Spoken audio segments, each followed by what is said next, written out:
adada ma fil millah salatan wa salaman daimaini bidawami mulkillah wa ala alihi wa sahbihi wa man wala. Amma ba'du faya ayyuhal hadirun usikum wa nafsiya bitaqwallah. Para hadirin jamaah Majelis Taklim Khair yang dirahmati Allah, kita masih membicarakan mengenai akhlak, apalagi bulan ini adalah bulan Rabiul Awal, bulan di mana adalah waktu Rasulullah SAW ditugaskan oleh Allah untuk menyempurnakan akhlak. Innama bu'ithtu liutammima makarimal akhlak. Sesungguhnya aku diutus oleh Allah, yang tugas yang paling utama adalah untuk menyempurnakan akhlak. Akhlak di sini kita kemarin sudah bicara, yaitu syukur, ada harap, kemudian ada taat. Nah, yang keempat adalah takut. Yang disebut takut, seluruh makhluk itu takut. Makhluk yang tidak takut sama Allah itu justru manusia. Setan aja takut. Loh, kenapa setan menentang? Disuruh sujud nggak mau, betul. Ya, dia hanya situ aja. Karena apa sebetulnya? Dia takut sama Allah, cuman dia sombong. Dia nggak mau dikalahin manusia, itu iblis. Tapi pada dasarnya dia takut. Bahkan udah diusir oleh Allah di dunia aja masih takut. Dia masih berdoa kepada Allah, masih minta tolong sama Allah agar umurnya dipanjangkan, karena dia berjanji ingin mengajak kalian, manusia-manusia ini, untuk menemani dia di neraka. Itu setan, iya, iblis. Sehingga dia minta tolong dulu, dia tahu yang menentukan Allah. Ya Allah, tolong umurku dipanjangin ya, karena saya mau ganggu, mau cari teman. Apa kata Allah? Boleh, silakan. Yang mereka mau menjadikan kamu teman. Tetapi hamba yang mukhlis, yang ikhlas, kamu tidak akan pernah bisa. Di sini. Jadi kita harus takut sama Allah, caranya supaya ikhlas. Orang yang takut sama Allah beda takut sama manusia, sama hamba. Kalau orang takut sama hamba, lari. Tapi kalau kita takut kepada manusia, kita semakin mendekat kepada Allah, itu yang benar. Kita semakin takut kepada Allah, itu berarti semakin mendekat. Dicontohkan kalau kalian ini sudah beriman, berarti orang yang takut itu adalah orang yang beriman. Hanya orang berimanlah yang takut kepada Allah. Apa cirinya? Kita lihat surat ke-8. Di dalam Al-Quran surat ke-8. Ayat 2. Bismillahirrahmanirrahim. Quran surat ke-8 Al-Anfal ayat 2. Sesungguhnya orang-orang yang beriman itu adalah mereka yang apabila disebut nama Allah, gemetarlah hati mereka, dan apabila dibacakan kepada mereka ayat-ayatnya, bertambahlah iman mereka karenanya dan kepada Tuhanlah mereka bertawakal. Maaf pada saudara-saudara sekalian, ini kebetulan yang membaca terjemahnya ini orang Uruguay, jadi bahasanya kurang lancar. Kita ulang sekali lagi kira-kira dengan titik dan koma yang baik. Silakan. Bismillahirrahmanirrahim. Ayat kedua, sesungguhnya orang-orang yang beriman itu ada. Orang-orang yang beriman itu siapa? Yaitu mereka yang apabila disebut nama Allah,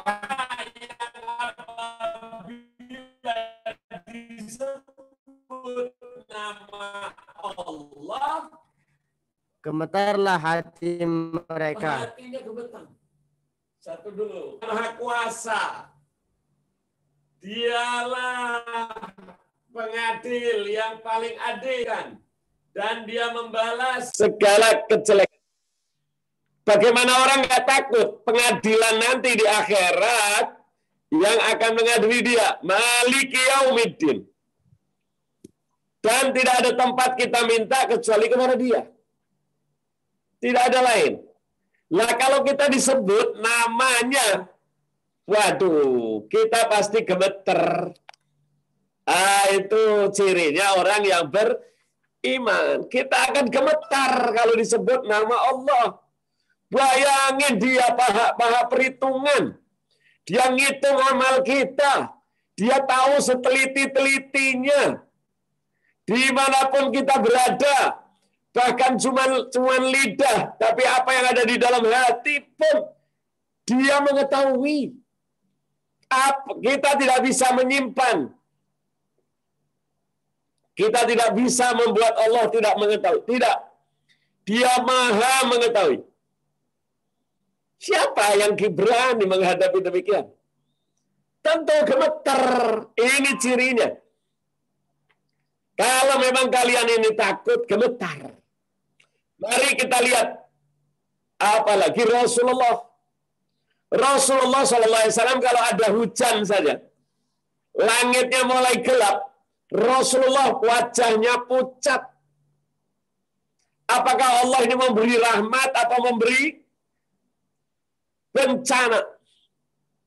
Takut dia.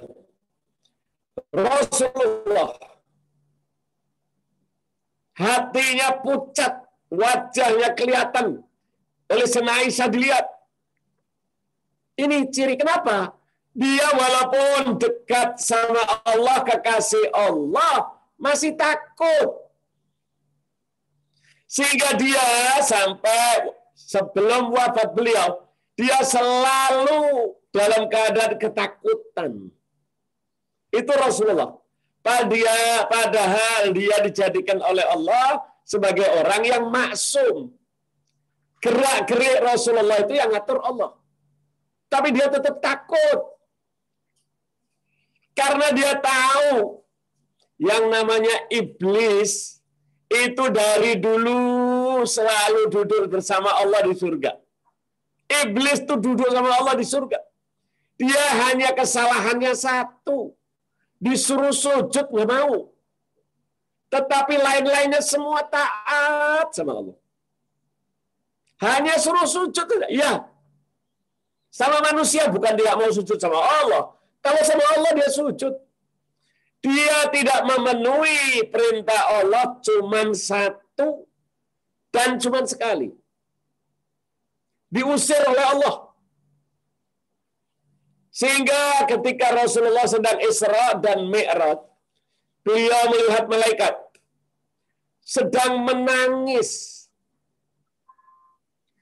Menangis terseduh-seduh dengan takut. Ditanya oleh Rasulullah, "Hai malaikat, kenapa kau menangis?" Aku sedang merenungkan bagaimana yang namanya iblis seumur-umur bersama kami di sini. Tapi ketika satu kali saja dia berbuat salah, dilaknat Allah, diusir. Bagaimana kami tidak takut ya Rasulullah? Itu kata malaikat. Padahal malaikat itu juga masuk, nggak pernah salah. Malaikat itu tidak bisa diperintah apa kecuali yang taat. Itu masih takut. Tetapi hati manusia tidak ada takutnya. Bayangkan, ngeri betul. Sebelum kita teruskan dari surat 8 ayat kedua, mari kita lihat dulu surat kedua ayat 74. Di dalam Al-Quran surat kedua ayat 17, Allah memberitahu hati manusia itu tidak ada rasa takutnya. Kalau batu saja, batu yang keras begitu, masih takut dengan Allah, dan batu itu bisa pecah karena takut sama Allah. Tetapi hati manusia kalau sudah keras hati manusia, nggak ada rasa takut. Bahkan ketika kami sedang majelis ta'lim, kita menjelaskan bagaimana rasa takut. Saat itu kita semua melelehkan air mata. Ternyata ada satu orang dari pengajian itu mengatakan, Habib, maaf saya selak. Ada apa? Saya ini seumur-umur gak pernah sedih, gak pernah meneteskan air mata. Walaupun ayah saya meninggal, ibu saya meninggal, nggak ada pernah air mata sedih. Saya pergi ke Mekah, sujud, nggak ada nangis. Sampai sekarang saya tidak pernah nangis. Saya bilang, istighfar, ada apa ini? Hati Anda kenapa begitu keras sehingga Anda tidak ada rasa takut? Saya biasa, saya sholat biasa. Tapi rasa seperti orang takut kemudian menangis, meneteskan air mata, saya belum pernah. Subhanallah. Oleh karena itu, bagaimana rasanya? Duduklah dengan anak yatim, kata Rasulullah. Peluk dia.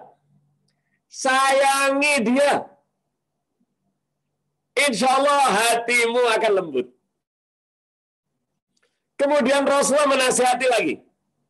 Kalau kalian ini nggak bisa, Allah tidak ada rasa, sehingga kalian tidak bisa menangis. Duduklah sama orang yang takut sama Allah. Duduk orang yang menangis kepada Allah. Semoga kalian bisa menangis. Na'udzubillah. Alangkah sedihnya kalau manusia itu tidak ada rasa takut sama Allah. Sedangkan setan ketika perang Uhud, mereka pasukan sudah berhadapan-hadapan. Itu dalam Al-Quran surat ke-8 ayat 48. Mereka sudah berhadapan-hadapan. Kemudian melihat jumlahnya, setan memberitahu kepada orang-orang kafir Quraisy, hai kafir, kalian pasti menang, menang.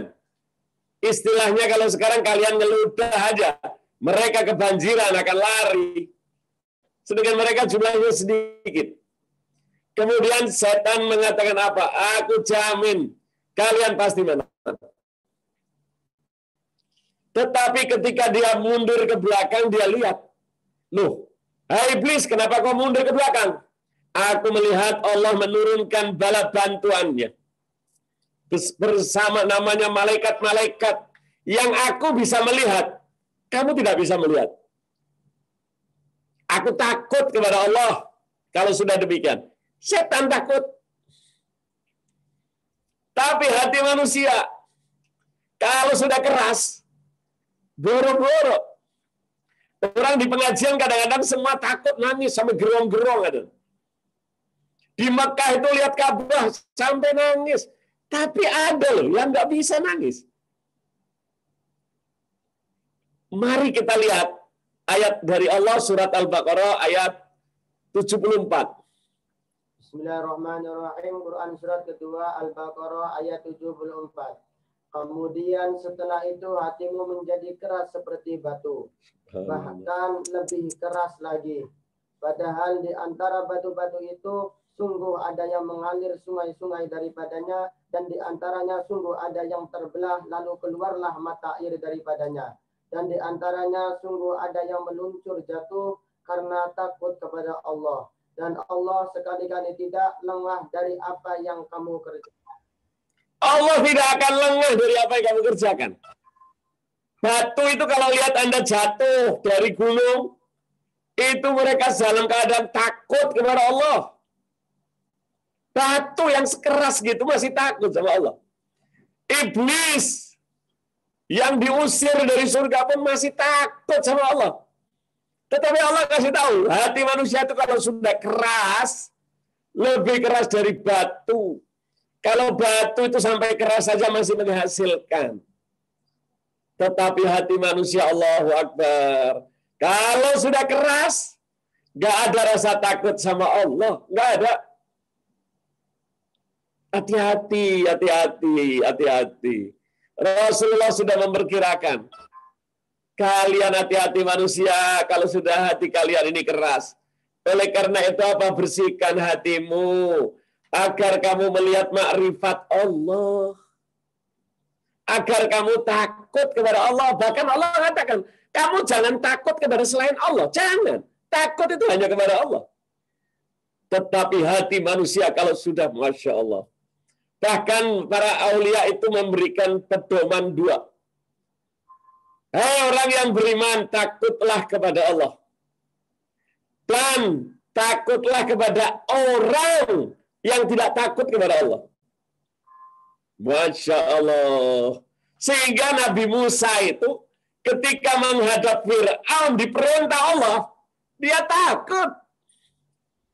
Karena apa? Fir'aun tidak takut sama Allah. Nah, itu bahaya. Hobinya apa? Menggal kepala. Karena dia nggak ada rasa takut sama Allah. Sehingga dia merasa dia berbuat apa saja. Dia menganggap malah dirinya Allah. Oh, itu kita takut itu. Oleh karena itu jaga hati-hati. Takutlah kepada Allah dan takutlah kepada orang yang tidak takut sama Allah. Ini nasihat ulama. Mari saudara sekalian. Ayolah jangan seperti batu. Ya Allah, sedih amat. Orang kalau sudah tidak takut sama Allah, bagaimana mau diberi petunjuk? Sehingga dia nggak tahu hidup itu mau apa. Tidak ada rasa sedih. Justru yang timbul kalau orang takut itu. Tapi orang yang tidak takut sama Allah, dia tidak punya rasa sedih, tidak punya rasa senang. Nggak ada. Rasa sedih pun dicabut sama Allah. Sehingga dia tidak ada takut, nggak ada. Seumur hidup bayangin, nggak pernah netes air mata. Ada. Padahal Rasulullah mengatakan apa? Air mata itu rahmat dari Allah. Kalau kalian itu diberi rasa nangis takut, itu rahmat. Rahmat dari Allah. Tapi kalau kalian sudah nggak punya rasa takut, Allahu Akbar.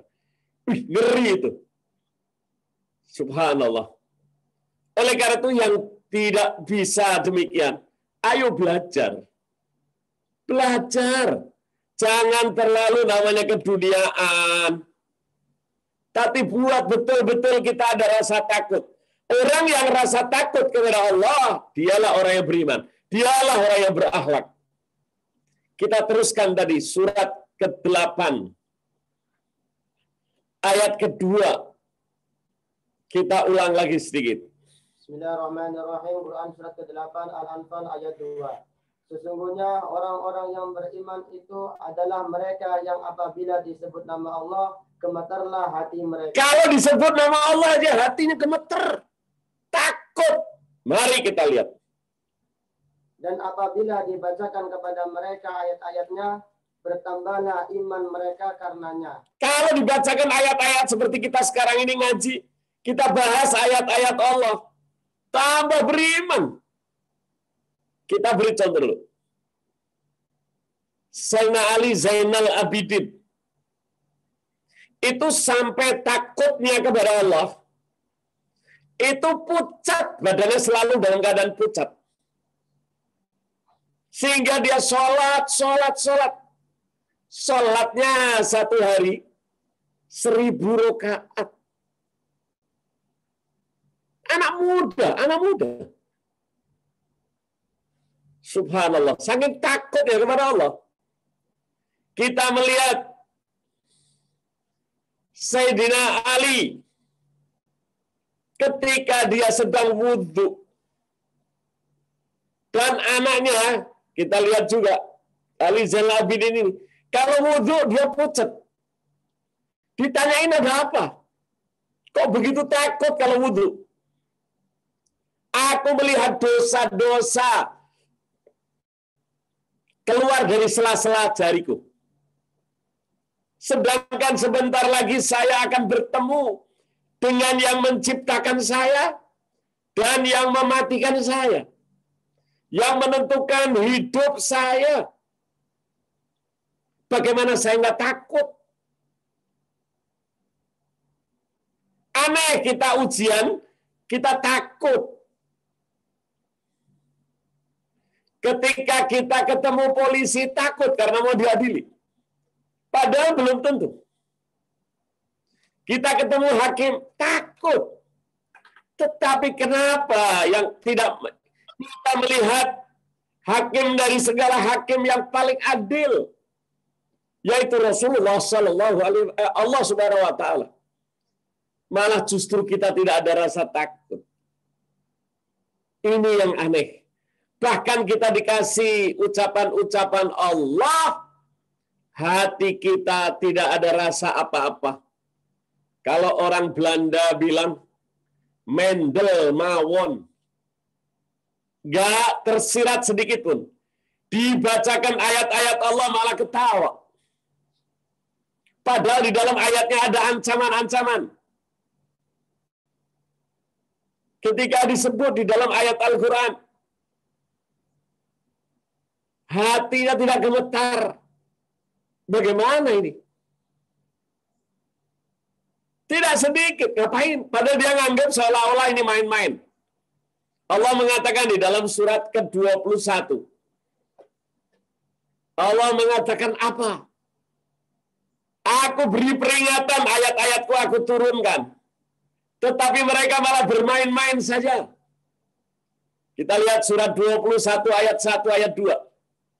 Bismillahirrahmanirrahim. Quran surat 21 Al-Anbiya ayat 1. Telah dekat kepada manusia hari menghisap segala amalan mereka. Sedang mereka berada dalam kelalaian lagi berpaling daripadanya. Ayat kedua, tidak datang kepada mereka suatu ayat Al-Quran pun yang baru diturunkan dari Tuhan mereka, melainkan mereka mendengarnya. Sedang mereka bermain-main. Bayangkan, tiap hari kita ulang tahun malah gembira. Lah ulang tahun kok malah gembira? Saya bingung dulu. Saya dulu di Solo nggak pernah ada ulang tahun. Karena ulang tahun bagi saya itu semakin dekat kepada Allah. Semakin hari hisab semakin mendekat. Lah kok malah senang-senang? Bingung saya. Sehingga saya ulang tahun itu baru di Jakarta. Itu pun yang ulang tahunin orang. Habib, selamat ulang tahun ya. Lah, kok malah kita gimana ini? Bingung. Padahal kita semakin dekat hari hisab. Kita belum ditanya sama polisi, udah takut. Kita belum ditanya sama hakim, udah takut. Baru dikasih surat panggilan saja, takut. Padahal surat panggilan sudah dikirim oleh Allah kepada Anda. Sebagaimana dikatakan Rasulullah, aku sudah melihat malaikat Israfil meniup trompetnya. Sudah melihat Rasulullah. Kita malah main-main saja. Mendel mawon. Malah mereka lalai bermain-main, kata Allah tadi. Alangkah berani ini kita. Tidak ada rasa takut. Lah kalau tidak ada rasa takut, bagaimana akhlaknya akan menjadi mulia? Tidak ada gemeter, tidak ada rasa takut. Kita kembali lagi dalam surat ke-8 ayat 2. Apabila disebut ayat-ayat Allah, gemetarlah hatinya. Apakah kita sudah sampai di situ? Karena apa? Begitu ancamannya berat. Wudhu saja ketakutan. Sayyidina Ali Zainal Abidin ketika dia sedang sholat, masjidnya roboh, terbakar dan roboh. Dia sedang sholat tidak goyah sama sekali. Ketika dia salam, dia melihat, loh, orang kok pada ribut. Ada apa ini? Ini terbakar roboh. Aku melihat kalian sholat.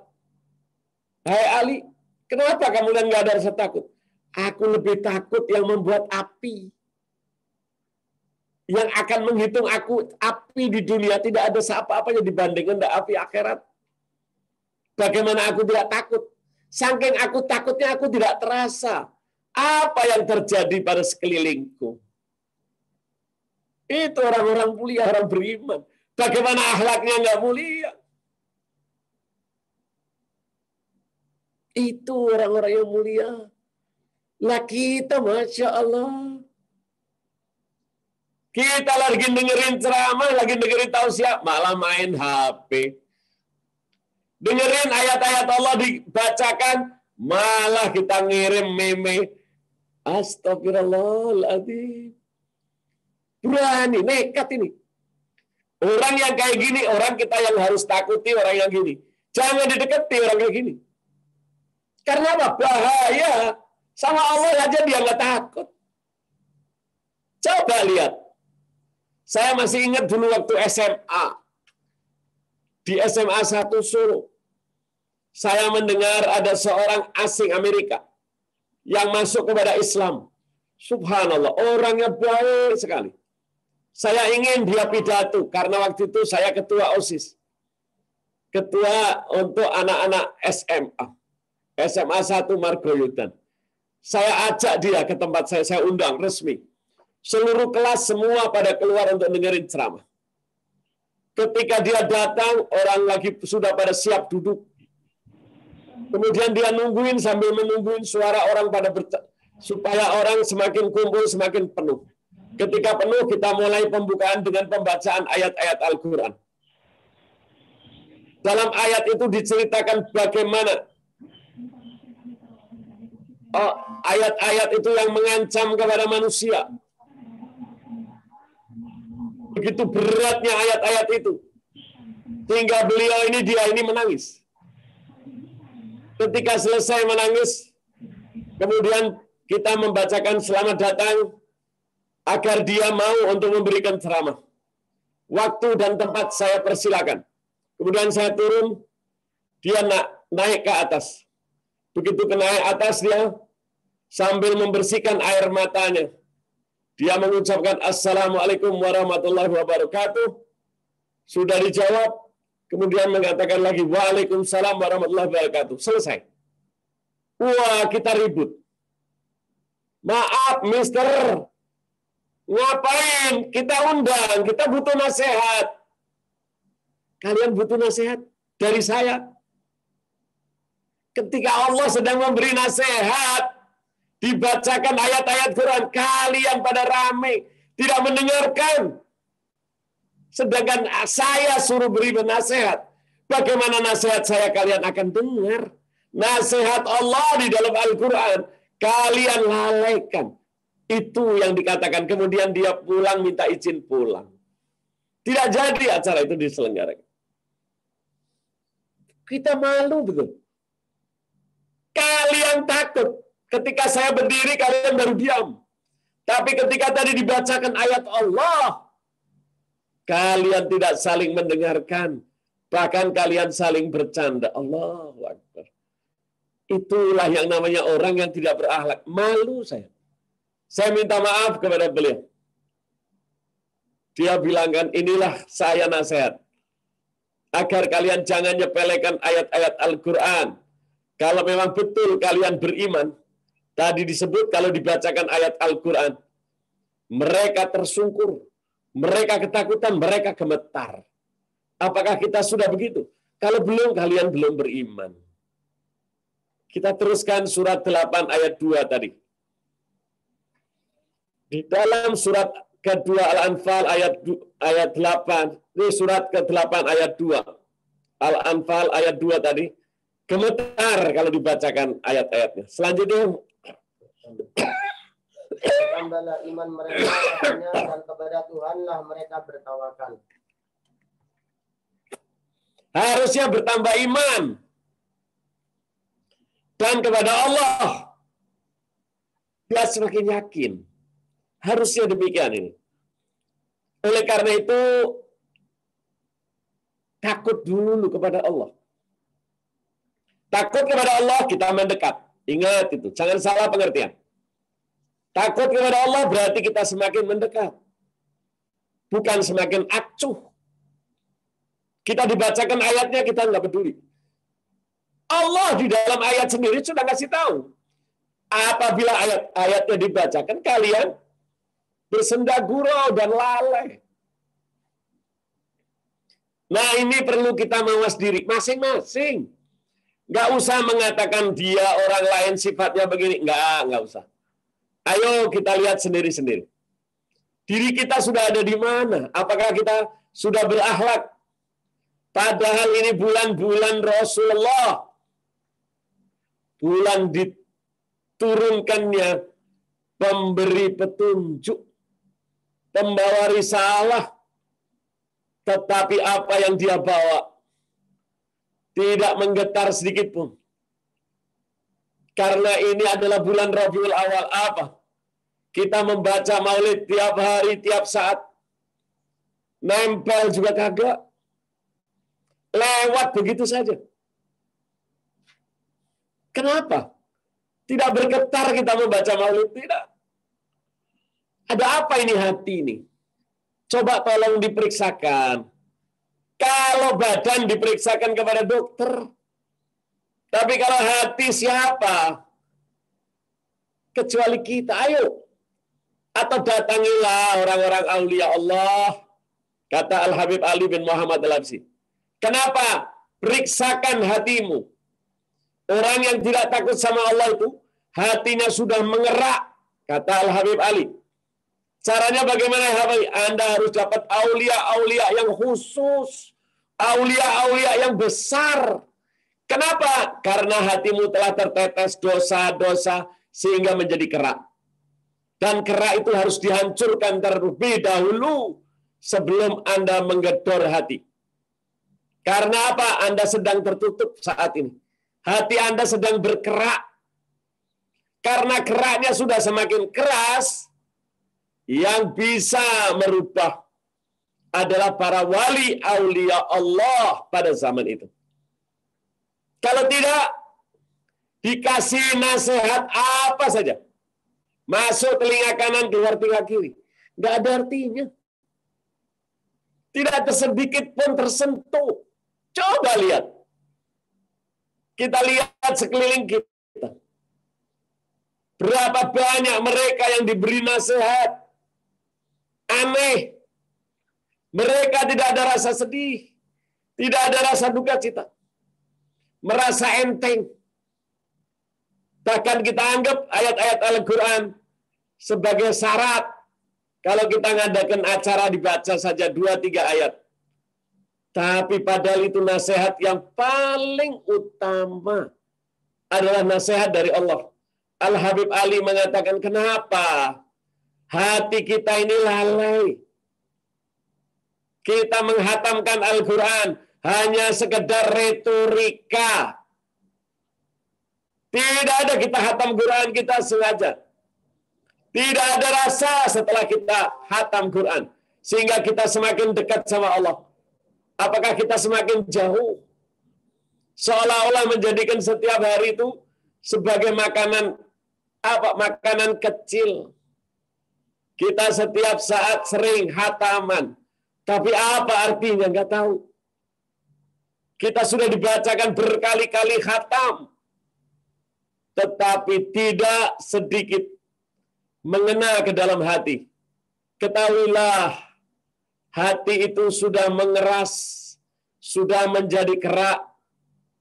Bawalah kepada para aulia sholihin. Jangan kalian memperbaikinya sendiri, kata Al-Habib Ali Saibul Maulid. Percuma kalian, karena Anda sudah kelewatan batas, sehingga perlu dihancurkan dulu. Kalau keraknya sudah dihancurkan, baru dipelihara. Itu yang dikatakan oleh Al-Habib Ali bin Muhammad Al-Habsyi. Beliau itu kalau sudah belajar, diberi contoh oleh dirinya. Dia kalau sudah belajar sama gurunya, diterangkan satu ayat, dari mulai habis maghrib, kemudian dia sholat isya. Dari sholat isya, tidak makan, tidak minum, terus sampai menjelang subuh. Kemudian diingatkan gurunya. Kemudian mereka sholat. Setelah mereka sholat diteruskan lagi satu ayat itu. Hingga sampai Isra. Mereka tidak ada rasa lapar. Tidak ada apa. Kenapa? Hatinya takut kepada Allah. Habib Ali pun mengatakan apa? Ketika guruku menjelaskan ayat itu, aku merasa tidak ada orang lain sekitar ini. Aku tidak merasa lelah. Bahkan aku tidak mengetahui bahwa waktu itu telah berjalan dengan cepat. Karena apa? Rasa takutku kepada Allah. Bahkan Al-Habib Ali pernah merasakan takutnya dengan satu ayat. Dibaca terus. Sehingga satu ayat itu satu hari membuat hatinya menjadi hancur. Karena takutnya kepada Allah.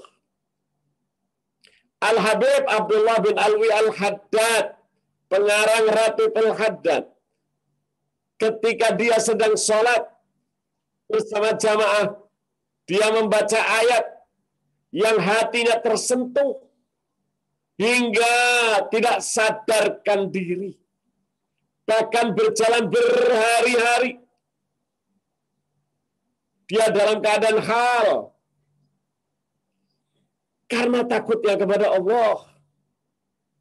Orang yang takut kepada Allah, apa yang diucapkan akan diterima oleh Allah.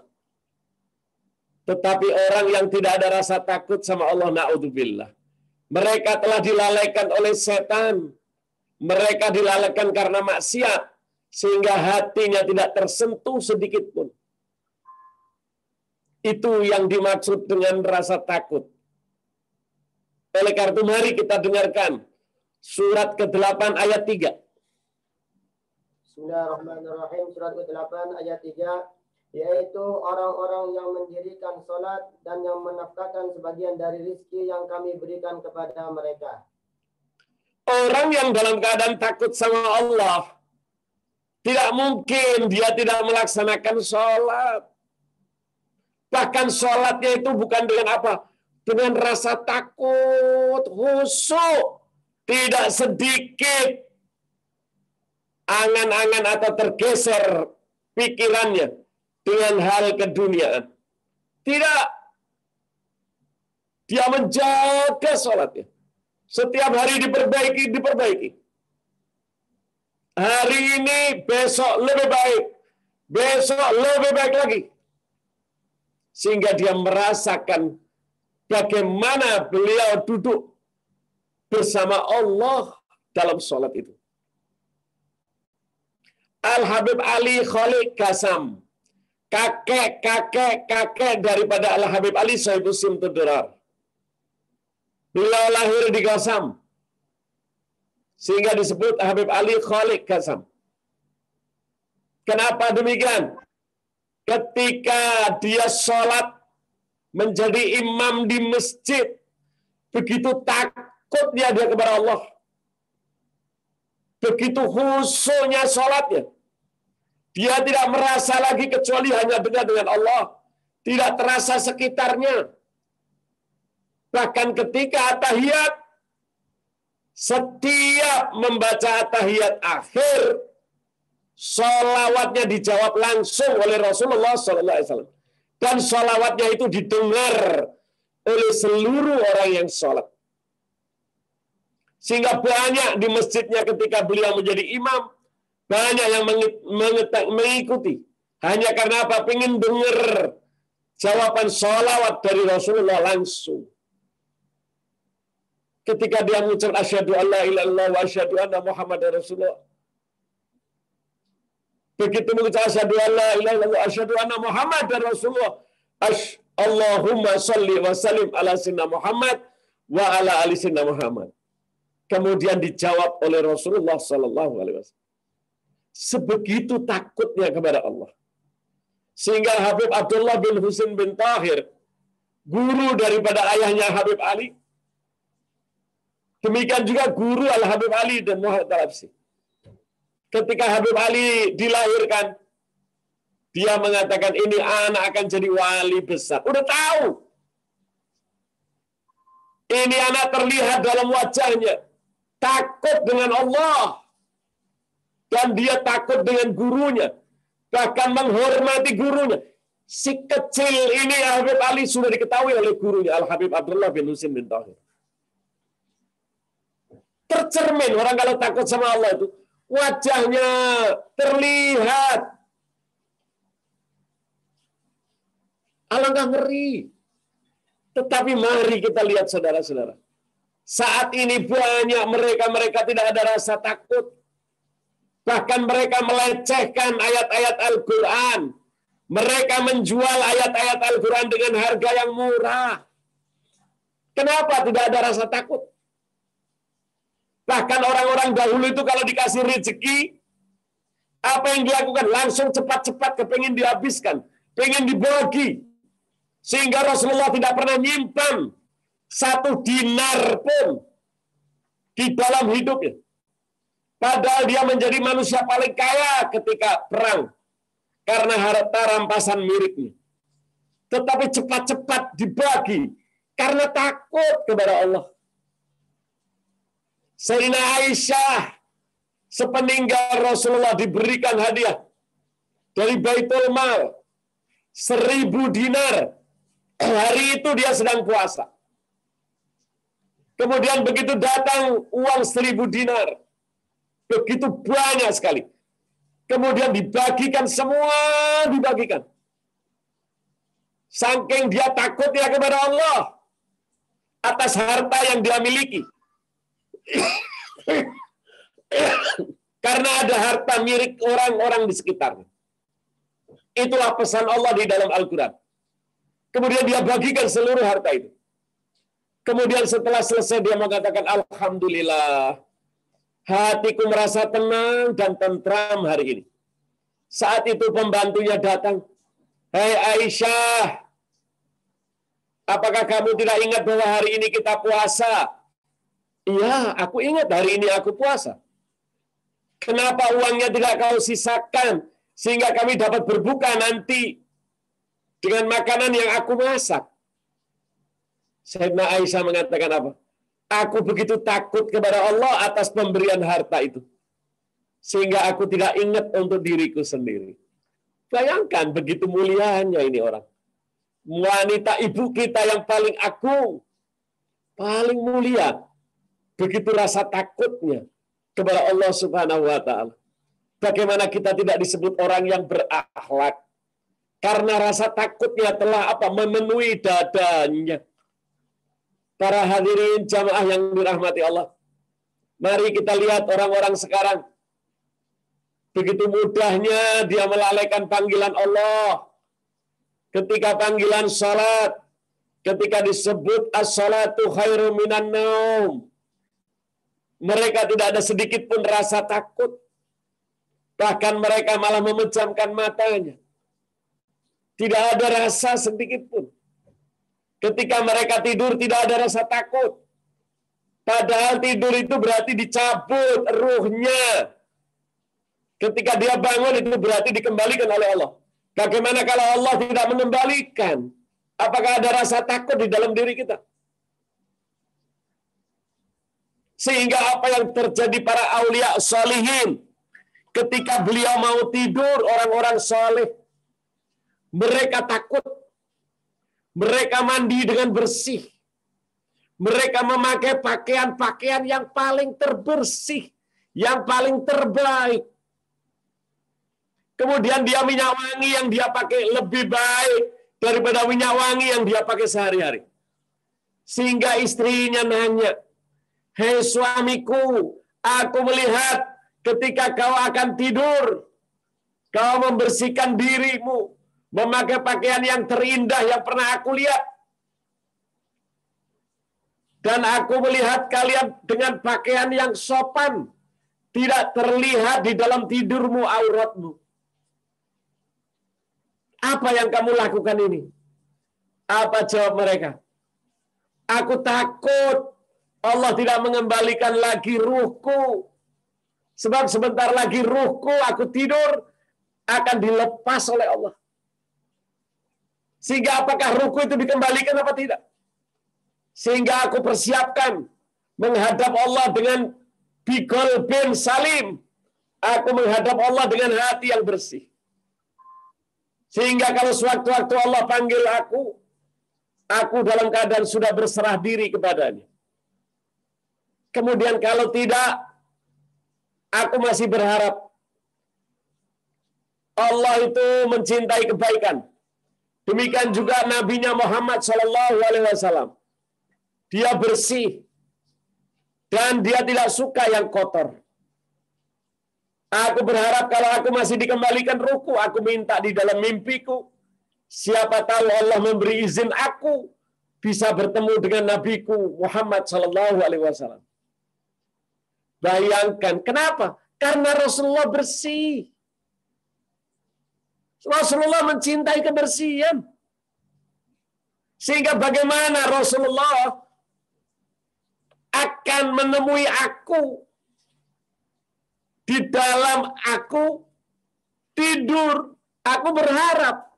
Tetapi bagaimana dia akan menemui aku sedangkan aku dalam keadaan kotor. Aku dalam keadaan junub. Aku di dalam makan dan minum yang haram. Tetapi aku berharap, apakah itu bukan sia-sia? Apakah itu bukan sesuatu yang aneh? Bayangkan, istrinya diam, tidak bisa berbicara apa-apa. Coba kita lihat sekarang. Apa yang dilakukan kita lagi dalam keadaan tidur? Bagaimana kita tidur pakai celana pendek, tidak menutup aurat, terus kemudian apa yang terjadi? Bagaimana Rasulullah mau ketemu? Saya pernah menegur ayah saya. Hei ayah, kenapa kalau ayah mau tidur selalu memakai kopiah rapi? Saya sebut ayah saya sendiri. Iya, saya tanya. Lah orang memakai kopiah itu kan kalau mau keluar, bah. Itu kopiah tidak pernah dipakai ke lain kecuali untuk tidur. Karena apa? Dia berharap di dalam tidur itu dia bertemu dengan Rasulullah. Ada harapan.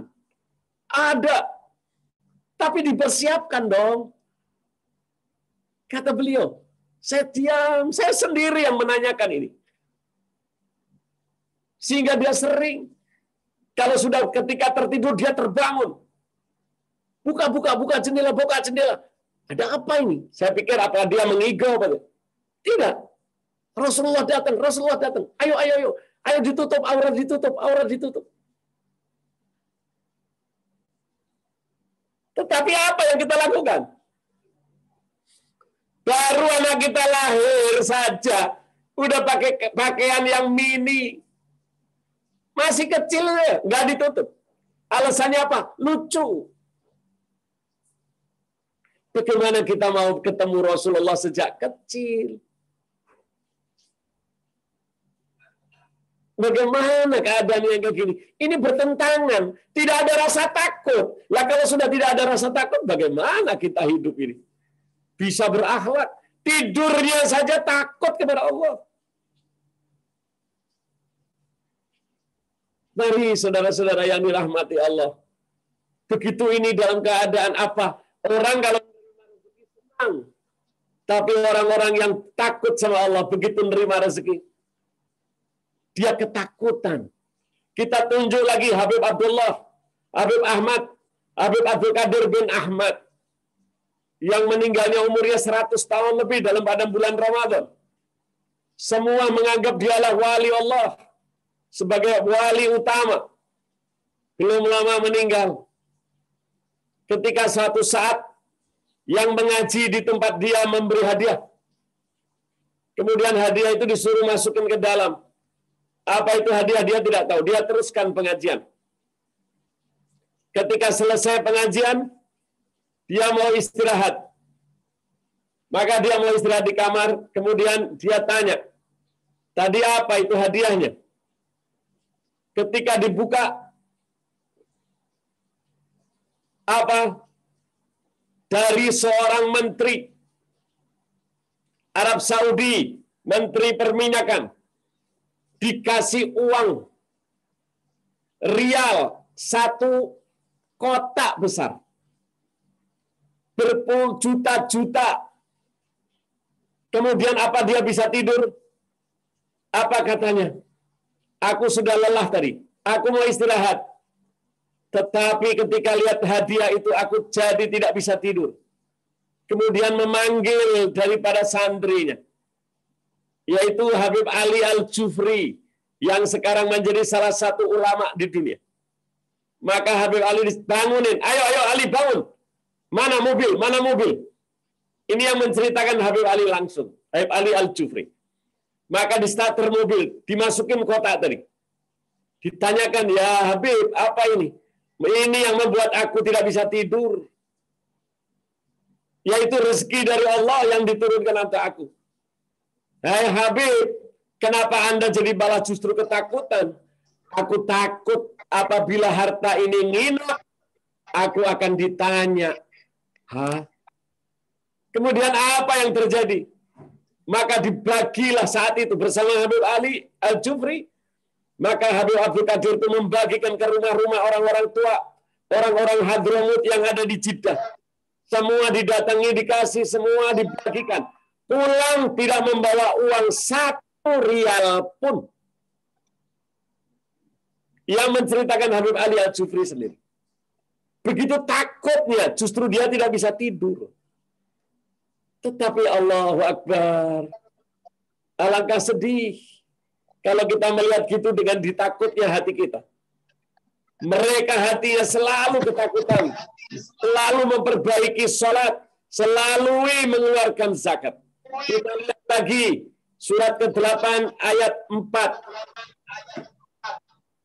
Bismillahirrahmanirrahim. Quran surat ke-8 ayat 4. Itulah orang-orang yang beriman dengan sebenar-benarnya.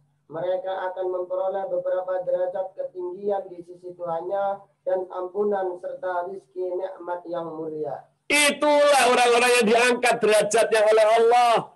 Mereka itulah orang-orang yang mempunyai akhlak yang mulia. Mereka mendapatkan derajat yang tinggi di sisi Allah. Itu diceritakan oleh Allah dalam Al-Quran. Bagaimana Allah tidak memuji Rasulullah ketika dia diberi rampasan perang?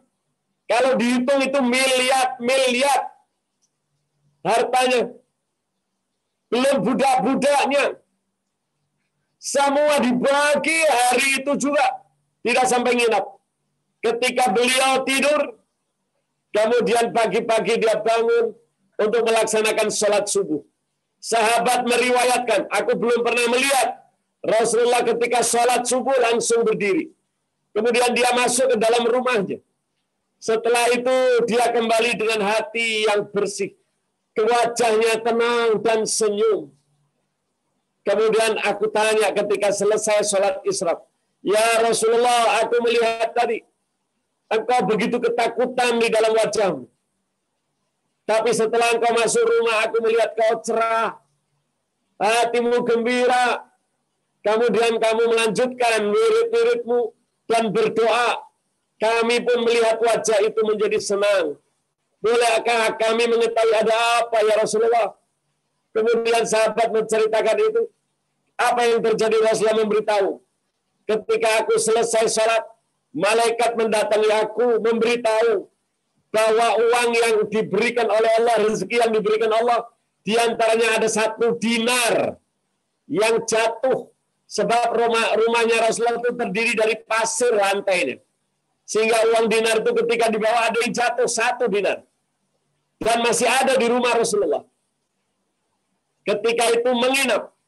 Maka Rasulullah dikatakan, ya Rasulullah, kata malaikat, sesungguhnya hartamu ada yang menginap di dalam diri.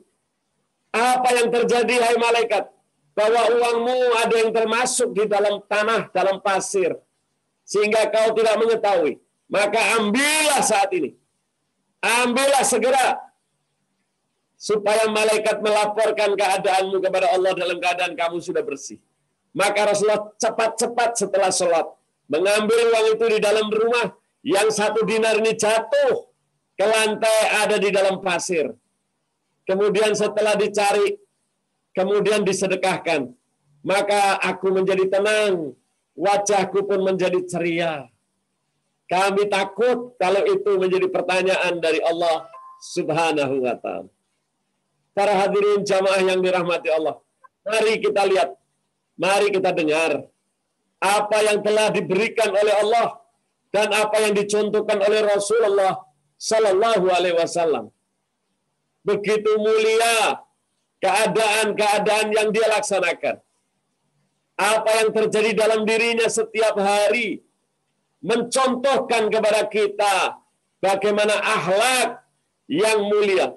Beliau mengajarkan akhlak, tapi apa yang diajarkan telah diikuti dengan dirinya sendiri sebagai contoh atas ucapannya. Banyak di antara kita ngomong tetapi tidak berbuat. Insya Allah kita termasuk orang yang berbuat. Kita menyampaikan nasihat dan kita pun mengerjakan amalnya. Jangan sampai kita dijadikan golongan orang-orang yang ngomong, yang ceramah, tetapi apa yang di hatinya tidak sesuai dengan apa yang diceramahkan. Naudzubillah. Kita melihat surat kedua ayat 44 di dalam surat Al-Baqarah ayat 44. Apa dikatakan oleh Allah Subhanahu wa taala? Bismillahirrahmanirrahim. Quran surat kedua Al-Baqarah ayat 44. Mengapa kamu suruh orang lain mengerjakan kebajikan sedang kamu melupakan diri kewajibanmu sendiri? Padahal kamu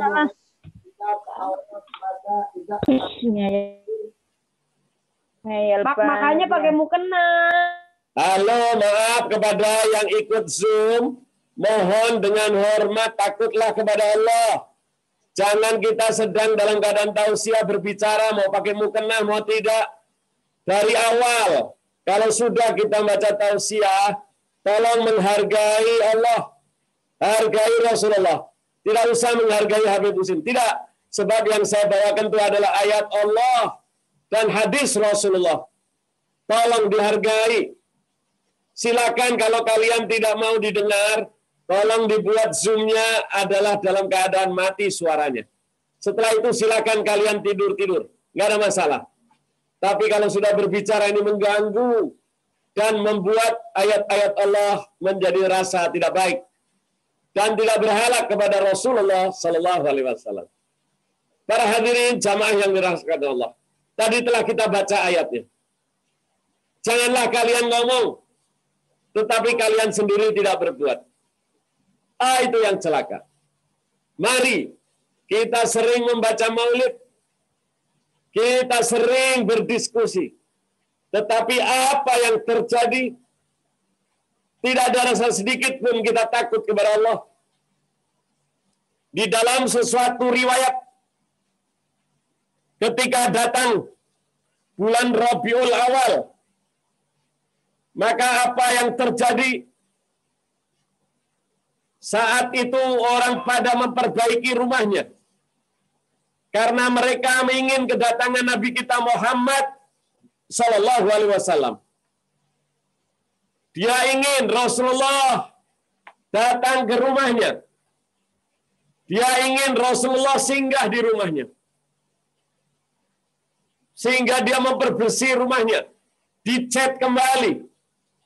Bahkan kalau Anda lihat di Hadramut, di Sewon itu kalau sudah bulan Rabiul Awal, mereka membersihkan rumahnya. Memakai rumahnya harum-haruman, duhun.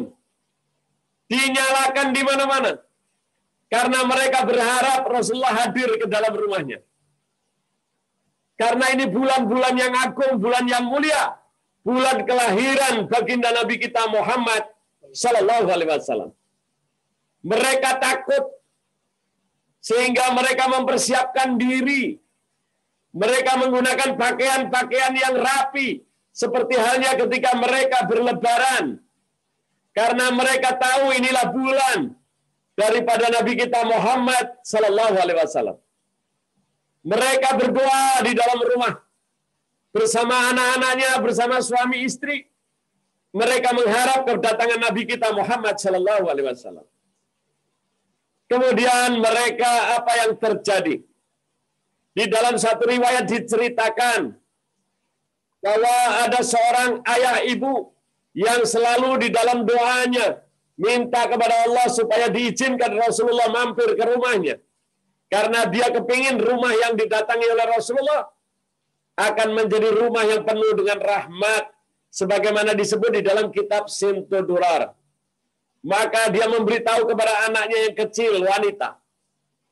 Kenapa mamah kok selalu berdoa, ayah selalu berdoa agar Rasulullah datang kemari? Ada apa, hai ayah, ada apa, hai ibu? Nah, kalau rumah kita kedatangan Rasulullah, akan mendatangkan rahmat dan kemuliaan. Syukur-syukur kalau dia mau sholat 2 rakaat di dalam rumah kita. Sebagaimana yang pernah dirasakan para sahabat. Ketika Rasulullah SAW ditanya oleh sahabat, "Ya Rasulullah, apakah aku boleh mengundang kau?" Maka Rasulullah tidak pernah menolak. "Ada apa? Aku mohon ya Rasulullah, walaupun rumahku kecil, walaupun aku tidak memiliki apa-apa, kami memiliki hanya air putih. Syukur-syukur karena kedatanganmu membawa rahmat, kemuliaan. Aku berharap engkau mau sholat di rumahku, walaupun 2 rakaat, agar aku jadikan rumahku itu tempat sholatku." Maka Rasulullah memenuhi selalu setiap permintaan para sahabatnya. Maka ketika Rasulullah datang ditanya, "Apakah aku sudah datang sekarang, apa keinginanmu?" "Ya Rasulullah, sholatlah di sini, agar kami jadikan tempat sholat ini musola, sehingga aku akan sholat terus di situ." Maka Rasulullah sholat 2 rakaat. Kemudian Rasulullah diberikan minuman air putih, diminumlah oleh beliau. Sehingga ibu dan ayah serta anak-anak rumah itu, mereka sangat senang. Sejak itu penuh keceriaan dalam rumah tangga. Demikian juga ketika saat-saat para sahabat lewat hingga saat akhir-akhir ini. Maka Rasulullah pun mengatakan, ruhku, kata Al-Habib Ali, ruhnya Rasulullah itu akan terbang, berkeliling di rumah-rumah orang-orang yang memanggil beliau. Apabila dipanggil nama beliau Rasulullah, beliau akan hadir. Maka banyak mereka mengamalkan di dalam bulan Rabiul Awal. Kitab Maulid dibaca berhari-hari dengan penuh kelembutan. Dibakarlah duhun-duhun wangi-wangian, karena Rasulullah paling senang dengan wangi-wangian. Maka suatu ketika di malam pagi hari, Rasulullah datang ke salah satu orang daripada jamaah kita. Kemudian apa yang terjadi? Dia ketok-ketok pintu Rasulullah, mengucapkan Assalamualaikum. Kemudian tidak dijawab. Ucapan kedua pun tidak dijawab. Ucapan ketiga dijawab oleh anak kecil, wanita daripada anak orang tua tadi, yang menginginkan kedatangan Rasulullah. Waalaikumsalam. Kemudian dibukakan pintu. Kemudian anak ini nanya, "Waalaikumsalam, siapa engkau?" Maka Rasulullah dengan menunduk, menunjukkan senyumnya, "Aku adalah orang yang kalian rumah ini tunggu-tunggu. Aku adalah Rasulullah Sallallahu Alaihi Wasallam." Maka anak itu gembira. "Kalau gitu ayah dan ibuku kepingin ketemu engkau. Silahkan," kata Rasulullah. "Apakah aku diizinkan masuk?" "Oh iya." Anak itu begitu senang melihat Rasulullah. Karena dia ingat inilah keinginan ayah dan ibunya. Kemudian disuruh duduk Rasulullah di kursi depan, di ruang tamu. Kemudian si anak ini lari sambil mengatakan kepada Rasulullah dengan suara yang manja, "Ya Rasulullah, aku akan bangunkan ayah dan ibuku, biar dia merasa senang, sehingga aku senang melihatnya." Rasulullah pun senyum, "Silahkan." Kemudian anak itu lari ke dalam, memanggil ayah dan ibu yang sedang tidur. "Hai ibu, hai ayah. Kenapa nak kamu ganggu ibu, kamu ganggu ayah? Ibu dan ayah di depan ada tamu yang sering ibu panggil, yang ibu sering harapkan." Ibunya sambil ngantuk nanyain, "Siapa nak? Malam-malam begini kok datang?" Dia mengatakan dirinya adalah Rasulullah Sallallahu Alaihi Wasallam. Maka ibu itu loncat, ayah pun loncat. Begitu dia mau keluar, dilihat dia tidur dengan tidak menutup aurat. Maka dia bergegas kembali ke tempat kamarnya untuk mengambil pakaian di dalam lemarinya yang penuh. Tetapi ketika tidur dia tidak siap-siap dengan aurat. Dia tidak berani menemui Rasulullah dengan tidak memakai menutup aurat. Maka dia ganti pakaian. Digantilah bajunya. Sehingga dia ingin ngadep Rasulullah dengan gamisnya. Demikian juga istrinya. Ketika mereka selesai, mereka mau keluar. Tapi mereka ingat bahwa pagi itu dia belum sholat subuh. Maka dia berganti, bergegas. Mereka berdua rebutan masuk kamar mandi. Untuk apa? Melaksanakan wudhu. Karena mereka akan melaksanakan sholat subuh. Ketika sholat subuh terjadi, dia ketika akan keluar dilihat gambar-gambar yang ada di rumahnya. Gambar-gambar yang tidak pantas. Di sana ada patung-patung dari kristal. Ada patung-patung dari kayu. Yang menggambarkan binatang-binatang yang lucu, yang mahal harganya. Maka tidak mungkin Rasulullah mau masuk ke dalam. Maka diambillah patung-patung kristal itu untuk dimasukkan ke dalam kamar. Ketika mereka sibuk melihat bahwa banyak majalah, hal-hal yang terbuka auratnya, gambar-gambar yang tidak senonoh, maka mereka suami dan istri itu sibuk untuk mengurus barang-barang yang tidak baik yang ada di dalam rumahnya. Maka ketika Rasulullah merasa sudah lama, karena ada tugas lagi, maka Rasulullah mengatakan kepada anak muda, anakku, sungguh kamu mempunyai hati yang mulia. Kemudian aku minta izin, sampaikan sama ibumu, bahwa aku sudah memenuhi undangannya. Cuman aku lihat ayah dan ibumu belum siap untuk menerima kunjunganku. Kemudian anak itu menyilahkan agar Rasulullah minum. Maka diambillah cangkir, diminumlah air itu. Kemudian Rasulullah mengucapkan terima kasih dan mendoakan agar anak itu dan keluarga itu menjadi keluarga yang sakinah mawaddah warahmah. Maka Rasulullah minta izin kepada anak itu dan keluar. Karena ayah dan ibu ini sibuk untuk menghilangkan kejelekan-kejelekan yang ada di dalam rumahnya. Maka apa yang terjadi ketika selesai? Maka anak itu mengatakan, Bapak, Ibu, Mama, Papi, Rasulullah sudah minta izin pulang. Karena dia akan melaksanakan tugas mengunjungi rumah-rumah daripada orang-orang yang minta dia datang. Dia merasa sudah lama, maka dia minta hanya mendoakan. Kemudian apa yang kamu lakukan, hai anakku? Aku buatkan dia minum, dan ini gelas bekasnya. Maka mereka mengambil air, diisi lagi. Ayah dan ibu itu meminum gelas yang telah habis diminum oleh Rasulullah. Dengan menangis, berdua mereka mengatakan, alangkah mulianya Allah. Alangkah mulianya Rasulullah. Mau memenuhi panggilanku.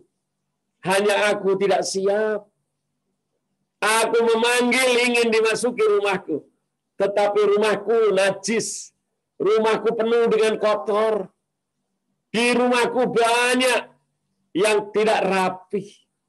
Oleh karena itu para hadirin, takutlah kepada Allah. Takutlah kepada Rasulullah. Yang selalu mengajarkan kepada kita akhlak. Sehingga malaikat saja pernah tidak mau datang ke rumah Rasulullah. Disebabkan ada anak anjing yang ada di bawah tempat tidur Rasulullah. Yang masuk dari luar. Malaikat pun tidak mau masuk. Rasulullah pernah tidak mau masuk rumah daripada anaknya Sayyidina Fatimah.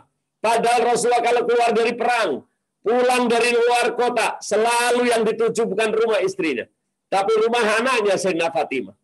Tetapi kali ini begitu Rasulullah mau masuk ke rumah, dia melihat korden milik Sayyidina Fatimah. Kemudian dia membalikkan wajah dan kembali ke rumahnya. Tidak jadi masuk rumahnya Sayyidina Fatimah. Sayyidina Fatimah merasa, padahal dia ingin memamerkan korden yang dia miliki kepada Rasulullah untuk menutup aurat antara tamu dengan keluarganya. Kemudian dia tahu, maka ditariklah korden itu. Karena di dalam korden itu ada gambar biawak. Gambar biawak. Atau seperti apa ya? Kayak kadal. Itu biawak, gambar itu di dalam korden saja. Rasulullah nggak mau masuk. Kemudian Sayyidina Fatimah mengambil korden itu. Kemudian apa? Dihilangkan dari rumahnya. Setelah itu dia menemui Rasulullah. Kemudian apa yang terjadi? Rasulullah memberitahu malaikat bahwa anakmu telah menghilangkan gambar di rumahnya. Maka Rasulullah kembali ke rumah Sayyidah Fatimah. Diciuminya anaknya yang disayang ini. Dari atas kepalanya dipeluklah. Kemudian mengatakan, hei anakku, aku rindu memasuki rumahmu.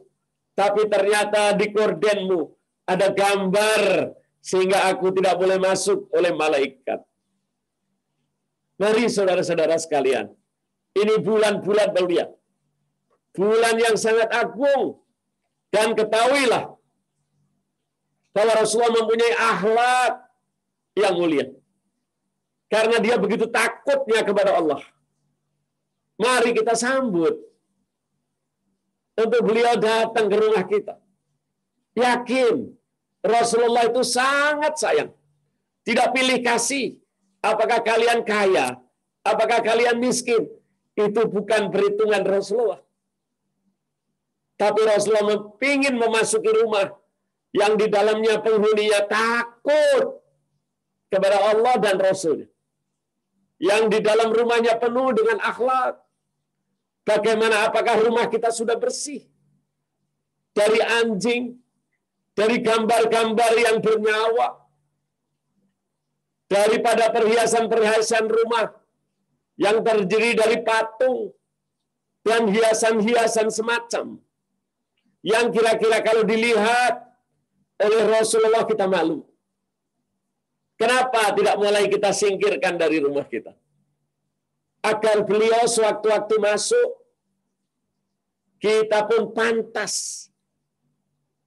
untuk menerima tamu Rasulullah. Apakah pantas kita di dalam rumah tidak menutup aurat, sehingga sewaktu-waktu Rasulullah datang, Rasulullah senyum untuk masuk ke dalam rumah kita. Saya akhiri dengan pidato Habib Ali bin Muhammad Al-Habsyi. Hai jamaahku, sambutlah Rasulullah. Ini bulan-bulan mulia. Sambut, tidak ada sebaik bulan ini. Dari bulan ini Allah memuliakan seluruh bulan. Maka sambutlah bulan ini. Yang dimana orang-orang kafir, seluruh makhluk yang memuliakannya dibalas dahulu di dunia. Sebelum di akhirat. Maka sambutlah kemuliaan ini. Agar kalian menjadi orang-orang yang takut kepada Allah dan Rasul-Nya. Jangan sampai kalian menghadapi ini bulan dalam keadaan kalian pilek. Kalau bahasa kita ini pilek. Di dalam keadaan hidungmu tersumbat. Sehingga kamu tidak bisa mencium daripada kedatangan Rasulullah. Padahal Rasulullah ini dari jarak ratusan kilometer, beliau harumnya sudah tercium. Sehingga kalau Rasulullah itu apabila ada di Madinah atau ada dia di luar kota, seluruh penduduk itu tahu apakah Rasulullah ada di Madinah ataukah Rasulullah keluar kota. Karena dari apa? Dari bau harum. Bahkan Rasulullah mengatakan, aku paling mencintai rumah yang penuh dengan keharuman. Kenapa tidak kita buat terlebih dahulu persiapan untuk kedatangan baginda Rasulullah Sallallahu Alaihi Wasallam? Siapkan dengan baik, bacakan bacaan yang baik, sehingga Rasulullah akan senang untuk mampir ke rumah kita. Karena dialah contoh yang paling utama akhlak. Dalam dirinya ada rasa takut. Bahkan dia mengajak istrinya, mengajak anaknya, mengajak keluarga dan umatnya agar takut kepada Allah. Sehingga sampai gambar kurban saja dihilangkan dari rumahnya. Padahal rumah anaknya yang paling dicintai. Bagaimana kalau beliau melihat rumah kita? Apakah rumah kita sudah pantas? Rumah yang didatangi bukan yang kaya. Yang didatangi bukan rumah yang bagus. Tapi yang didatangi rumah yang penuh ketakutan kepada Allah dan Rasul-Nya. Rumah yang di dalamnya dibacakan ayat-ayat Al-Quran dan hadis, serta rumah yang pantas untuk dimasuki oleh malaikat rahmat, untuk dimasuki baginda Rasulullah Sallallahu Alaihi Wasallam. Kira-kira demikian apa yang saya sampaikan hari ini di dalam majelis taklim khair, yang majelis taklim ini diajarkan oleh Al-Habib Ali bin Muhammad Al-Habsyi. Karena pada dasar majelis taklim ini dibangun oleh Al-Habib Anis bin Alwi Al-Habsyi pada tahun 1979 ketika saya diperintahkan untuk mengadakan majelis taklim ini hingga hari ini, insya Allah seterusnya. Saya selalu jaga, insya Allah kami berharap baginda Rasulullah selalu akan hadir di dalam pengajian kita. Amin. Ya Rabbal Alamin. Kira-kira sampai di sini dulu. Apakah ada yang bertanya? Silakan Mbak, dibuka chatnya. Di chat belum ada, Bib. Oke, silakan ada yang mau tanya langsung. Silakan dibuka mic-nya.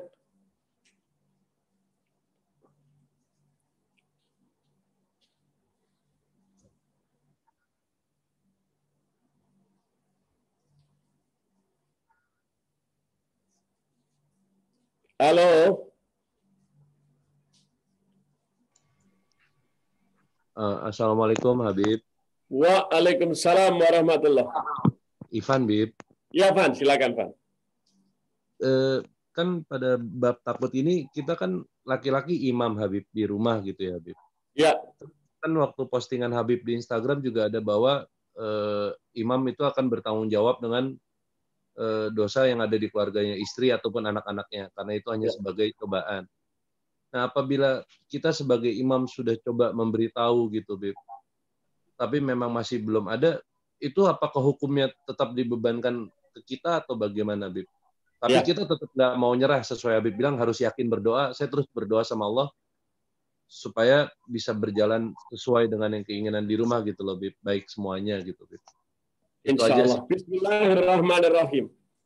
Ivan, tidak ada seorang dosa itu untuk memikul dosa orang lain. Tidak ada. Kalau anak kita, istri kita itu berdosa, maka dia akan mengenai diri mereka sendiri.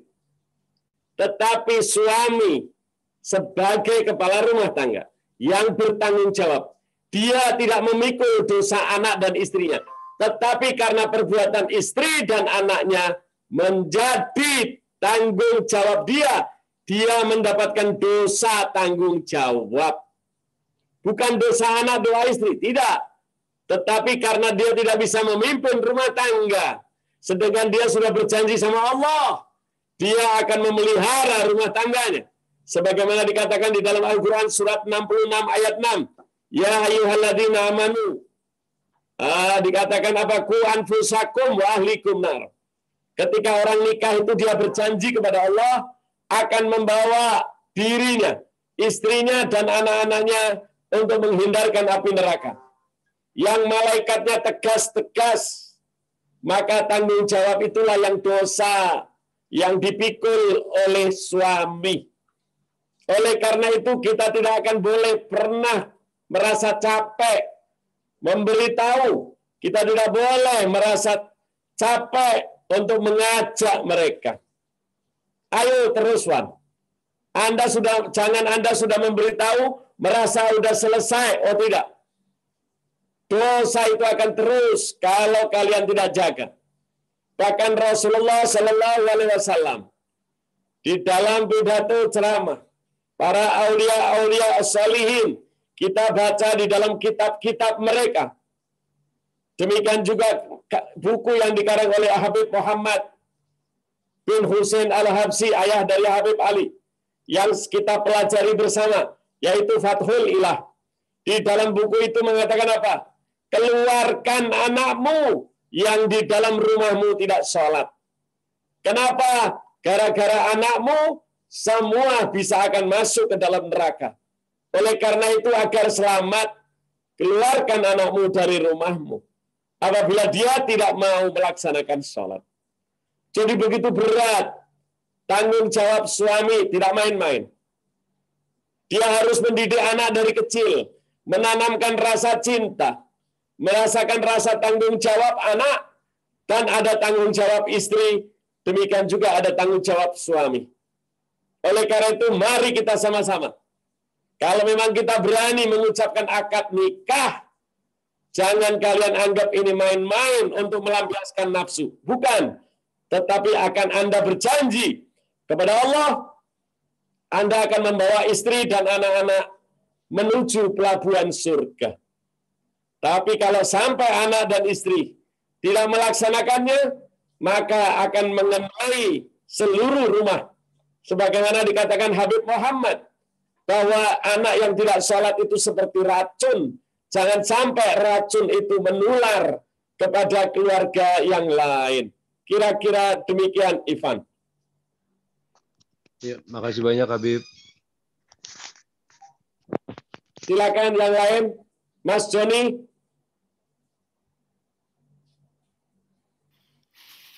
Assalamualaikum Habib. Waalaikumsalam. Silakan. Apa kabar Mas Jimmy? Baik, alhamdulillah Habib. Habib, saya mau bertanya tadi kalau tadi kan hubungannya kan ke rumah tangga atau di rumah ya, Habib. Iya. Bagaimana kalau misalnya kita di perusahaan gitu? Iya. Saya juga pengen Rasulullah SAW itu datang gitu ya, dan kita mendapatkan rahmatnya gitu ya. Bagaimana kalau misalnya kita di dalam perusahaan kan ada yang tidak sesuai, bahkan ada yang non-muslim dan seterusnya, itu gimana, Bib? Ya. Maaf Mas, kalau non-muslim dan muslim tidak ada masalah. Sebab yang mendapatkan dia muslim tidak muslim itu Allah. Kalau Allah memang tidak memberi dia dalam keadaan Islam, ya tidak apa-apa. Yang jadi masalah kalau sudah Islam tetapi tidak mau melaksanakan, itu akan menjadi hambatan, Mas. Oleh karena itu harta rezeki itu sudah ditentukan oleh Allah. Cuman kita harus jemput. Dijemputnya rezeki itu apa? Yaitu dengan sholat salah satunya. Kalau salah satu karyawan Anda sudah mengatakan dirinya Islam, tetapi dia tidak sholat, itu akan menjadi hambatan perusahaan. Sebagaimana disebut di dalam Al-Quran surat 9. Surat At-Taubah ayat 54. Mas Jimmy mimpin perusahaan. Di antara karyawannya ada non-muslim, ada Islam. Yang non-muslim selama dia tidak mengganggu, nggak masalah. Tetapi yang muslim, dia tidak melaksanakan sholat, atau sholat, tapi sholatnya terpaksa, karena dibentak oleh Mas Jimmy, bukan dari hati. Itu perusahaan Mas Jimmy akan menjadi rugi, dan akan terhalang rizkinya. Kita dengarkan ayatnya, Mas. Bismillahirrahmanirrahim. Quran surah 9 ayat 54. Dan tidak ada yang menghalangi mereka untuk diterima dari mereka nafkah-nafkahnya, melainkan karena mereka kafir kepada Allah dan Rasul-Nya. Dan mereka tidak mengerjakan sembahyang, melainkan dengan malas, dan tidak pula menafkahkan harta mereka, melainkan dengan rasa enggan. Kalau kita tidak melaksanakan sedekah, tidak mengeluarkan zakat, kemudian ada yang muslim tapi nggak mau sholat, sholatnya dengan malas, maka akan menghambat nafkah itu, Mas. Demikian juga dosa. Anda punya karyawan tapi berbuat dosa di dalam kantor, bermaksiat di dalam kantor, sedangkan Anda pemimpin. Anda mempunyai 3 kewajiban. Yang pertama, Anda harus memanggil dia untuk memberi peringatan agar mereka tidak melaksanakan lagi, alias bertobat. Yang kedua, kemudian diganti tobat itu apa? Dengan kita melaksanakan pengajian untuk supaya menghilangkan kemaksiatan itu. Tobat. Yang kedua, diberi nasihat, Mas. Dengan lidah. Yang ketiga apa? Kita minta sama Allah, kita doakan agar seluruh karyawan Anda selalu dalam lindungan taufik dan hidayah. Jadi nggak main-main jadi pemimpin. Sesungguhnya kalian memimpin diri kalian sendiri. Itu saja udah berat. Apalagi kalau kalian menjadi pemimpin orang banyak. Kalian akan diminta pertanggungjawaban daripada perbuatan anak buah. Bukan dari dosa anak buah ke tempat Anda, tetapi Anda mendapatkan dosa karena Anda tidak berbuat, tetapi kalian mendapatkan dosa sebagaimana disebut di dalam surat ke-8 ayat 25. Berlindunglah kepada Allah dari dosa yang berat. Apa itu? Dosa yang tidak hanya dilakukan orang yang zalim saja, Bukan yang tidak sholat saja yang mendapat dosa. Tetapi kalian tahu, tapi kalian diam, maka dosa itu akan sangat berat. Itu bunyi ayatnya. Oleh karena itu jangan sembarangan jadi pemimpin. Oleh karena itu ada seorang pemuda datang sama Rasulullah. Ya Rasulullah, pilihlah aku sebagai gubernur. Apa kata Rasulullah? Hai sahabatku, mau atau tidak aku beri nasihat. Maka janganlah kalian mengajukan untuk jadi gubernur. Kalian jadi pemimpin rumah tangga saja. Sudah berat. Apalagi pemimpin suatu kaum. Karena dia harus mempunyai sifat yang mulia. Yaitu imannya yang kuat. Dan hatinya pun kuat. Kalau orang itu lemah, yang kira-kira kalau ada pelanggaran dia diam saja. Lebih baik jangan jadi pemimpin. Pemimpin itu harus tegas. Tidak boleh kita dan tidak boleh. Tegas. Kalau baik kita puji, tapi kalau jelek kita bersihkan. Kira-kira gitu Mas Jimmy. Jadi nggak boleh diam ya Bib ya, harus betul. Jangan main-main Mas. Janganlah. Waduh berat. Bahkan Anda punya anak saja Mas. Ya, Anda punya pembantu. Anda punya supir. Apa dikatakan Allah di dalam ayat Al-Quran? Waqifuhum innahu mas'ulun. Ya Allah, tangkap dia dulu. Tangkap. Sebelum dia masuk surga. Ketika nanti Mas Jimmy mau masuk surga, sebab kalau sudah masuk surga nggak bisa keluar. Maka anak-anak Anda tidak mengaku bahwa itu ayahnya, tidak. Tangkap dia, ya Allah. Karena dia tidak menjaga aku serta ibuku. Waqifuhum innahu sesungguhnya dia mas'ul. Mas'ul itu pemimpin rumah tanggaku. Jadi jangan main-main jadi pemimpin, Mas. Kalau nggak sanggup, nggak usah nikah dah. Sahabat banyak yang nggak nikah. Karena apa? Takut. Sampai sebegitu, Mas. Terima kasih Habib. Ya. Ada lagi Mas Jimmy yang kedua. Cukup Pak Habib, terima kasih. Assalamualaikum. Waalaikumsalam. Ada yang lain?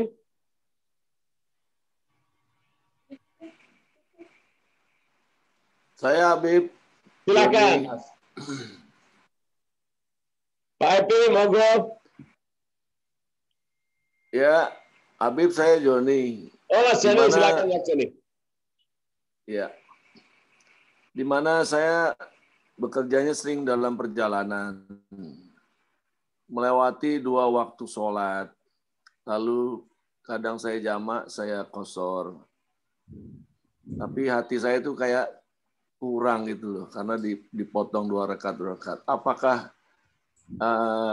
bagaimana cara meyakinkan bahwa itu adalah benar itu? Ya. Masya Allah, bagus pertanyaannya Mas Jimmy. Ya. Sebab pertanyaan ini menjadi ilmu bagi yang lain. Banyak yang merasa begitu, Mas Jimmy. Mas Joni, saya ingatkan apa yang dilakukan oleh Rasulullah. Kalian jamak atau kalian qashar itu syaratnya keluar kota. Ya. Selama keluar kotanya lebih daripada 90 atau 89 kilometer, maka jamak dan qasharlah. Sebab itu keringanan dari Allah. Jadi kalau Mas Joni pergi melaksanakan tugas terbang, kemudian melewati luar kota, berarti Anda sudah boleh jamak. Jamak itu digabung. Tetapi kalau jaraknya sudah lebih dari 90 km, maka Anda boleh diqashar. Qashar itu diringkas. Zuhur ditarik ke asar boleh, asarnya ditarik ke depan boleh. Syaratnya Anda melaksanakan zuhur atau asar itu, Anda sudah harus keluar kota, Mas. Kalau Anda masih di rumah, belum boleh. Banyak mereka yang salah. Mereka akan pergi ke Mekah, ke Jeddah. Mereka sholat zuhur di rumah, kemudian sholat asar di rumah. Salah. Dia boleh jamak kalau sudah sampai airport. Rumahnya di Pasar Minggu.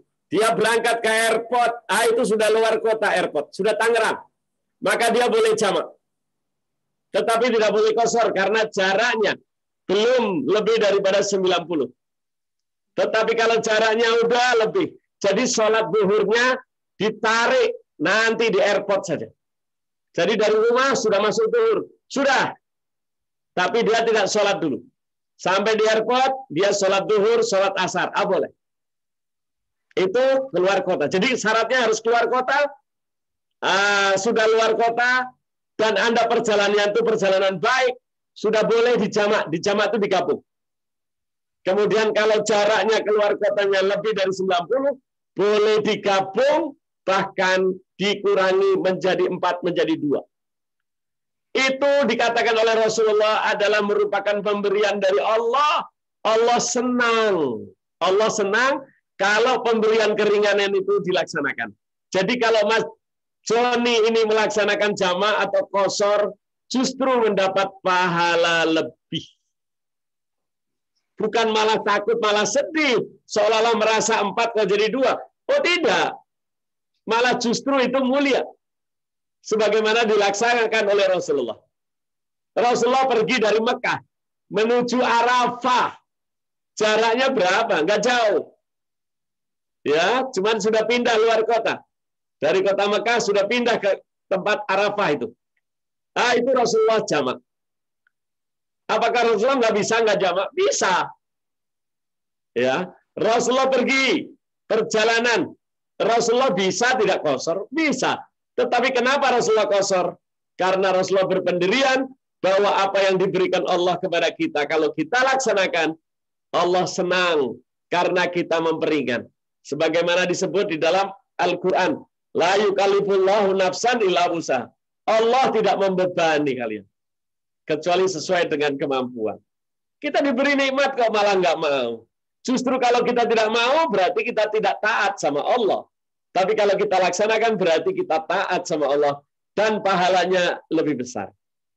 Kira-kira demikian, Mas Joni. Ya, terima kasih, Bib. Terima kasih penjelasannya. Ada lagi, silakan. Di chat belum ada, Bib. Ya, Mbak Tuti barangkali. Mbak Tuti kayaknya nggak ada, Bib. Ada Mbak Ningsi. Ya, silakan, Mbak. Ada lagi, silakan lainnya.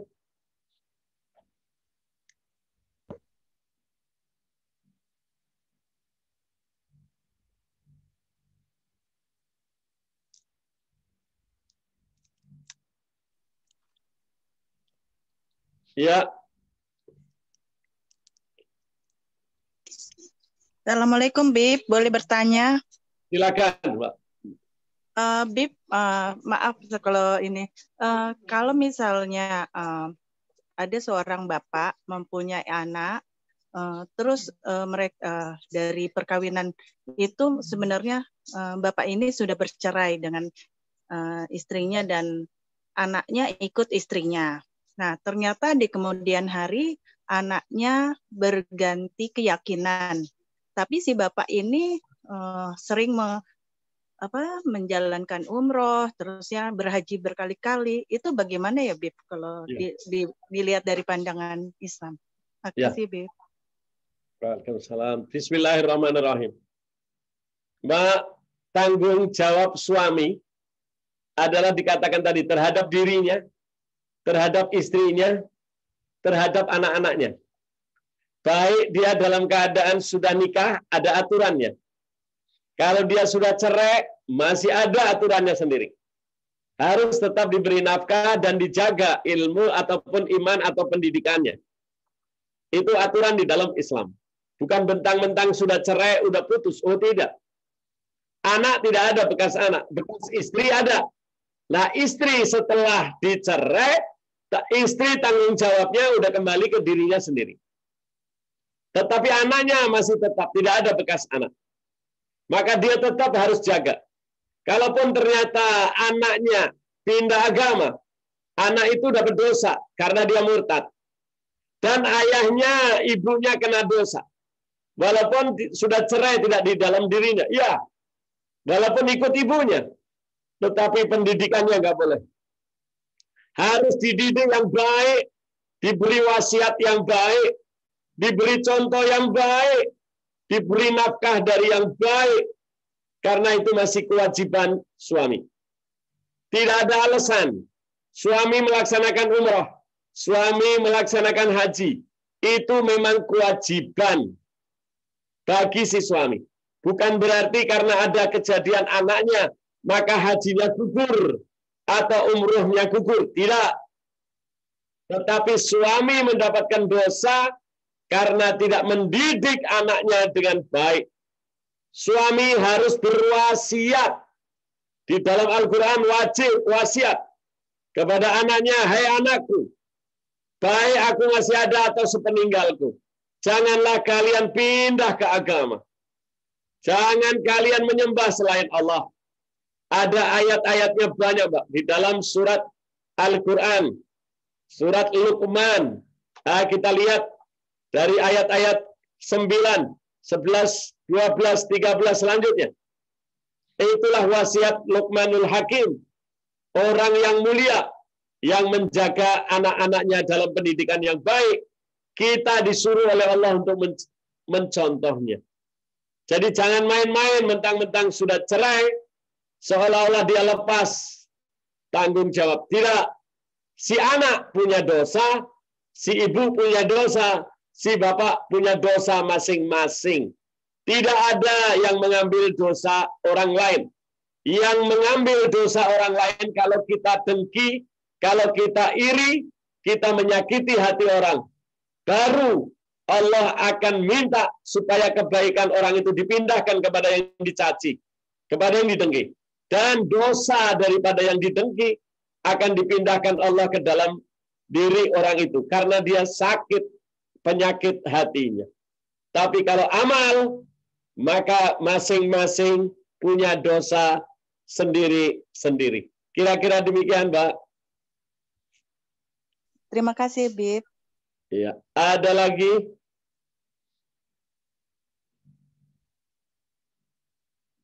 Saya kasih kesempatan masih 2 menit. Siapa yang mau tanya? Terakhir. Saya, Bib, nanya, Bib. Silakan, Bundari. Iya, Bib. Saya ada 2 pertanyaan, Bib. Silakan satu-satu dulu ya, Bu. Iya, iya. Pertama, kalau suami yang sedang sakit, terus istrinya yang kalau sholat jadi imam, itu hukumnya bagaimana, Bib? Misalnya kayak sholat Idul Fitri, sholat itu ada kalau dan sehari-hari, sholat sehari-hari gitu. Jadi gimana, Bib? Ya, walaupun suami sakit, tapi selama suami itu masih ingat, dia harus jadi imam, Mbak. Tapi kalau ternyata suaminya tidak ingat, sehingga dia tidak bisa menjadi makmum dari perempuan. Laki-laki tidak boleh menjadi makmum daripada wanita. Nggak bisa. Jadi sholatnya sendiri-sendiri saja. Mbak Dari sholat dulu. Selesai, Mbak Dari menjaga suami, ngingetin ayat-ayat, mengikutin bacaan, itu yang benar. Satu-satu. Tidak usah berjamaah karena Mbak Dari ada halangan. Kecuali ada laki-laki, Anda punya anak atau Anda punya mantu, dia menjadi imam, itu boleh. Sehingga Anda punya suami di depan, belakang imam, Anda di belakang suami, itu boleh. Maaf, kebetulan di rumah kan anak-anak nggak ada di rumah di Jakarta ini. Jadi untuk sehari-hari kalau saya bimbing sholat itu sudah bacaannya salah-salah, Bib, salah-salah semua. Jadi kelihatannya ya begitulah, Bib, susah ngomongnya gitu loh. Nah, jadi saya ingatkan Mbak Dari sudah masuk zuhur atau Mbak Dari masih maghrib. Mbak Dari sholat maghrib terlebih dahulu. Selesai, Mbak Dari minta dia sholat juga sendiri tapi didikte, Mbak. Bismillah, diikutin, Mbak. Semampunya. La yukallifullahu nafsan illa wus'aha. Allah tidak maksa, Mbak. Anda jangan takut. Allah minta semampunya. Mampunya Mbak Dari bagaimana? Bimbing suami. Itu sah. Tidak ragu-ragu. Ya. Yang kedua, Mbak. Yang kedua gini, Bib, waktu kemarin tuh kan Rebu Wekasan tuh pada sholat Rebu Wekasan ya, Bib, sholat tolak bala. Nah, saya ada baca di grup itu katanya sholat tolak bala itu nggak ada karena misalnya musibah itu udah seizin Allah. Jadi kalau kita sholat tolak bala itu kelihatannya menentang Allah. Jadi itu yang benar bagaimana, Bib? Masya Allah. Maaf, hati-hati kalau kita dengar hoak mah nggak ada habisnya. Sehingga nanti ada yang bilang loh Mbak, kita nggak boleh sholawat. Padahal Allah nyuruh sholawat. Kalau ditanya apakah ada sholat itu di dalam Al-Quran, semua nggak ada. Sholat duhur, asar itu di Quran nggak ada. Adanya cuma sholat, laksanakan sholat saja. Jadi Mbak Dari sekarang mau sholat apa? Nggak usah hari tolak bala, hari apa saja, jam berapa, boleh. Kecuali ada saat sholat yang dilarang, yaitu habis sholat subuh. Tetapi kalau habis sholat subuh itu ada hajat, boleh. Oh, iya. Tapi kalau Dari nggak ada alasan langsung sholat, habis subuh sama habis asar, nggak boleh. Tetapi Mbak Dari mau sholat apa saja boleh. Misalnya sekarang ini maghrib, saya sholat maghrib, habis itu saya sholat 2 rakaat salam, 2 rakaat salam. Niatnya apa? Lillahi ta'ala aja. Boleh kok. Iya, ya. Apalagi ada dalam hadis, siapa yang mengerjakan kebaikan diikuti dengan sholat, itu mulia. Saya mau pergi, diikuti dengan sholat. Saya mau membaca Al-Quran, sholat dulu 2 rakaat. Mau apa saja kebaikan-kebaikan, kita ikuti dengan sholat, bagus. Nah, Anda mau doa, nolak bala, Anda sholat, apakah nggak boleh? Boleh. Siapa bilang nggak boleh? Kalau Anda dengerin orang lain, Anda akan capek. Tetapi ikutilah kebaikan itu dengan sholat. Boleh. Anda mau pergi, mau tidur, mau berlaku baik, apa saja. Ikuti, mau hajat, ikuti, mau doa, ikuti sholat. Semua bagus. Oh iya, Bib. Kira-kira. Oh iya. Terima kasih, Bib. Assalamualaikum warahmatullahi wabarakatuh. Waalaikumsalam. Mari kita tutup karena sudah adzan maghrib. Bismillahirrahmanirrahim. Alhamdulillahirrahmanirrahim. Allahumma salli wa sallim ala sayyidina Muhammadin bilisana jamiftahi babi rahmatillah.